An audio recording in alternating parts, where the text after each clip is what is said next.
There's been a lot of talk about the inquiry into the use of the Emergencies Act during the Freedom Convoy and various blockades across Canada. Many were not happy with the fact that Prime Minister Justin Trudeau invoked the act. Political reporter and Toronto Sun columnist Brian Lilley has been following this story quite closely, and he joins us now from Toronto. Brian, let's start with the man Trudeau chose to head up the inquiry, Ontario Court Judge Paul Rouleau. Now, there are claims he's a recent Liberal donor and past Liberal Party staffer. Are those claims actually true? The claim that he's a recent donor, not true as far as I can tell. The fact that he is a past Liberal staffer, absolutely true. So let me break it down for you. There's a guy named Paul Rouleau who lives in Port Colborne, Ontario. I called him on Tuesday morning. I said, your name's being pushed around all over online saying that you're the judge and you're a donor. He said, well, I donate to the Liberal Party. I've been kind of expecting this call from somebody, but you're the first to call. He's not the judge. He said, I know of him. My father was a judge, but I'm not, and I'm not the same guy. So he's not a recent donor. And if he donated prior to 2002, before he was appointed as a judge, that doesn't really matter. But I do have concerns that this is a guy who worked on John Turner's leadership campaign when he was trying to replace Pierre Trudeau as Liberal leader. He helped name the cabinet when John Turner did become Liberal leader and prime minister. And then he worked in his office for several years. And I documented all of this in a column with links to media reports of the day, describing him with various official titles. So, this is someone who is very close to the Turner camp, very close to the Liberal Party for a long time. Can he be objective? Sure, but we've got to hope, really. Now, when the PM announced Rouleau's appointment, Brian, he also announced the terms of the inquiry. Now, you say it focuses too much on the truckers' convoy and not enough on the government. Yeah, look, the Emergencies Act is quite clear that the inquiry that is mandated by the Emergencies Act needs to look at why the act was invoked. That would include the government response to what was going on. Obviously, you have to look at, okay, what led to the Freedom Convoy coming here? What actions did the convoy organizers or participants take that led to invoking the act? But also, why did the government feel it was necessary? They submitted a report to Parliament back in February, as they were required to do before getting MPs to vote on it, explaining their position. And it was weak, Hal, to say the least, extremely weak.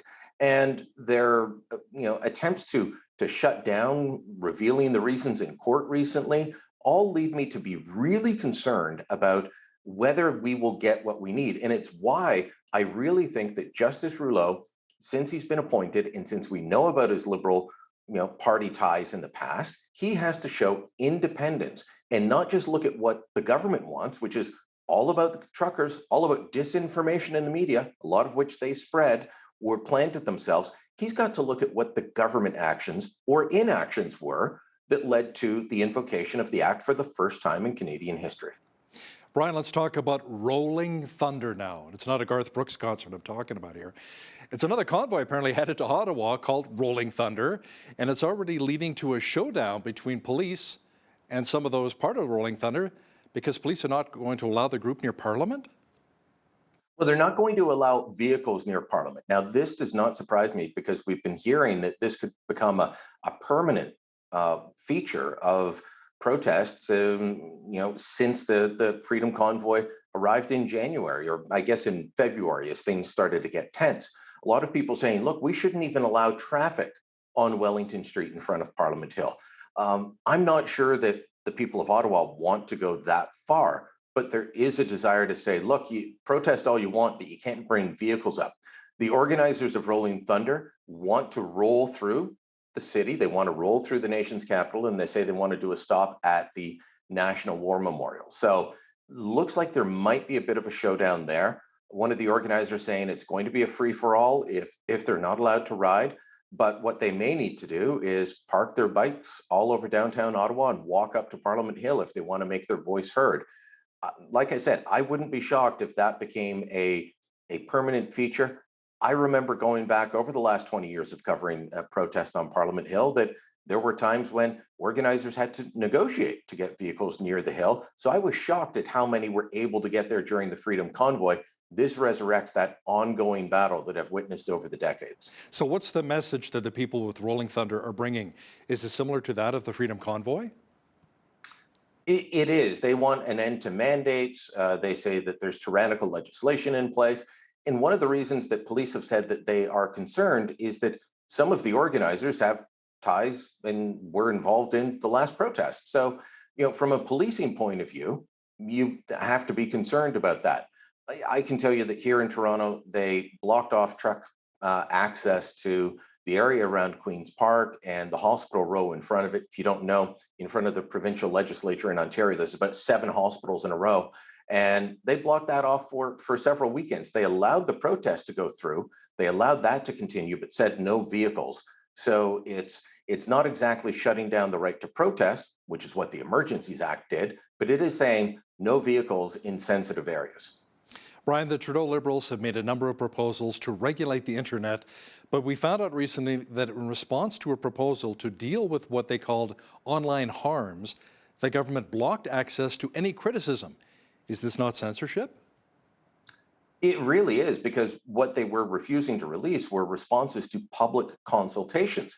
So this online harms bill, it was they never presented the legislation. They said we want to move forward with this. We want to deal with things like criminal activity online, terrorism online, child sexual exploitation online. All things that we can sit there and say, yeah, you know what, dealing with that's a good thing. We nobody wants children to be exploited online. Let's move forward with that. But their proposal was so broad, Hal, that it had people comparing it to, the government relations executive for Twitter said that the proposals in front of them from the government were further than what you see in places like China, North Korea, and Iran. That the ability to block websites, to order content taken down within 24 hours with no recourse, and no ability to say, well, no, this is actually legal, or this is why this is there, that this was going too far. The government hid much of the criticisms, and it was only through an access to information request from a law professor at the University of Ottawa who follows this that we were able to find out how bad many people in the industry viewed this, many people concerned about civil liberties viewed this. So the government was trying to hide. They released a summary. This is funny. They released a summary of the public consultation a few months ago called What We Heard. Well, what they heard isn't what was submitted to them, because that report in that summary made it sound like, well, we had a few minor criticisms and we'll go back to the drawing board. No, the criticism was fierce and it was harsh. There's a proposal to see 24 Sussex Drive ripped down and a huge new residence installed in its place, similar to what? The West Wing of the White House? Brian, do you think this will actually go ahead? And what would the cost be to the taxpayers? Will it go ahead? Well, I've been hearing about the need to redo in some way 24 Sussex Drive for about 20 years or more. I remember Paul Martin had Rick Mercer in for one of his TV shows, and they were talking about how drafty it was, and they went to Canadian Tire, and remember that people used to put that film up over your windows to keep the drafts out? They were installing that at 24 Sussex. The place is in need of serious repair, and it doesn't fit everything the government would like to do. But some of the proposals that the National Capital Commission, which oversees the property, some of the proposals they've come up with over the years are bizarre. And they have included making it like the West Wing. Well, that's not what the Canadian Prime Minister's residence is like. It probably would be cheaper to knock down what's there and rebuild it. It's very historical on the outside. It's not on the inside, because when the government of Canada basically seized the property from the owners back in 1948, I think it was, they gutted the inside. They said, oh, all this stuff from the Victorian era has to go. They ripped it out and made it very modern inside. But it's kind of cut up and into small little rooms, doesn't really work for entertaining other visiting government heads. And so they want to put up about a 15,000 square foot building with about 4,600 square feet for the residents and the rest for commercial kitchen and places to hold events and the like. I considering how long they've been talking about it, and Justin Trudeau never moved into it since 2015 so that they could do something with it, and it's 7 years later, I think you'll be asking me about this 7 years from now. Has there been any talk whatsoever about the price tag for a project this huge? They haven't released anything. They have in the past, but this latest round of proposals, because every time the National Capital Commission comes up with something like this, they get laughed at because they go too far. In this latest round, they did not release a price tag. Brian, the entire world is watching as crimes against humanity are carried out as part of Russia's invasion of Ukraine. We're talking about executions and rape being used as tools of war. Now, here at home, you're reporting that Ontario Premier Doug Ford is being accused of crimes against humanity by one of Justin Trudeau's MPs. Can you explain? It was bizarre. It was Monday night in the House of Commons, Hal, and MPs are debating the budget. This is something that they do. They stand up, they make speeches that are mostly for their constituents back home. They'll send out a summary or a video clip and say, see, I'm standing up for you. And in this case, it's Julie Dershowitz, who's a Liberal MP for the Toronto riding of Davenport.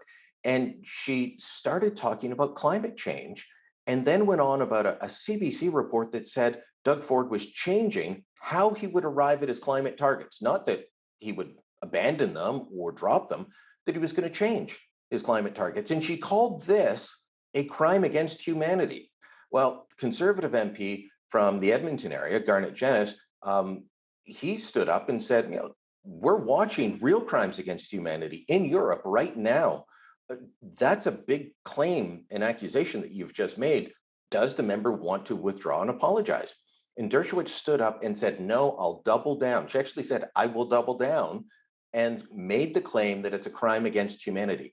As I said, this was just an interesting report, and she cited which report it was, but I read the report, and it detailed how they're changing how they will account for their climate change targets being met. Not that they're going to abandon them, but she accused them of abandoning climate change, and that was a crime against humanity. That cheapens the term, which is clearly defined in law. It cheapens the term, it cheapens her office, and it makes her look foolish. Beer and politics collided last week with two breweries trying to really distance themselves from CPC leadership candidate Pierre Poilievre. Brian, how did booze become a flashpoint in the culture war?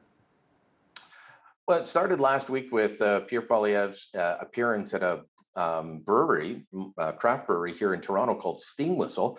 And they started to get complaints from people saying, why are you allowing this? So they released a statement saying, this guy just rented the place like everybody else does. And we're not backing his views.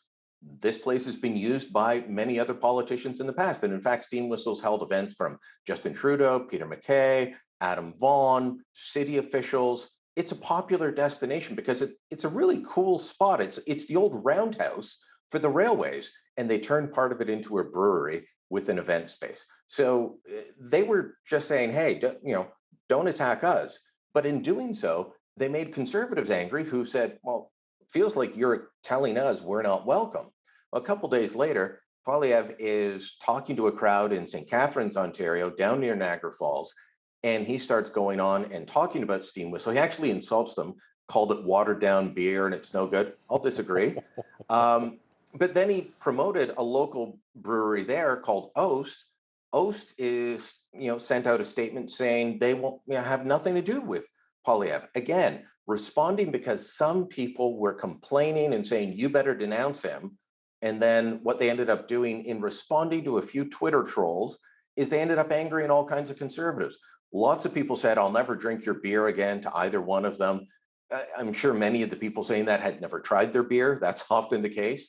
But it showed that things become very emotional very quickly. I think, and I wrote this in the Sun, that the brewery should have just stayed out. Just ignore the people who are out there trying to make everything political. We all like our politics in Canada, and we all like our beer. Don't start making beer political.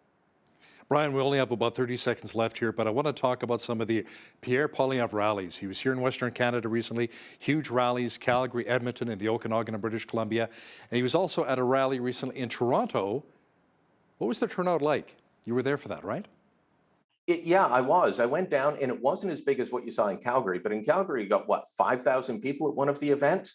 In downtown Toronto, the event organizers and the event administrators told me that in one room there were 650 people, in the other room there were about 400. So over 1,000 people in downtown Toronto. This is Adam Vaughan's old riding. This is deepest, darkest liberal Toronto.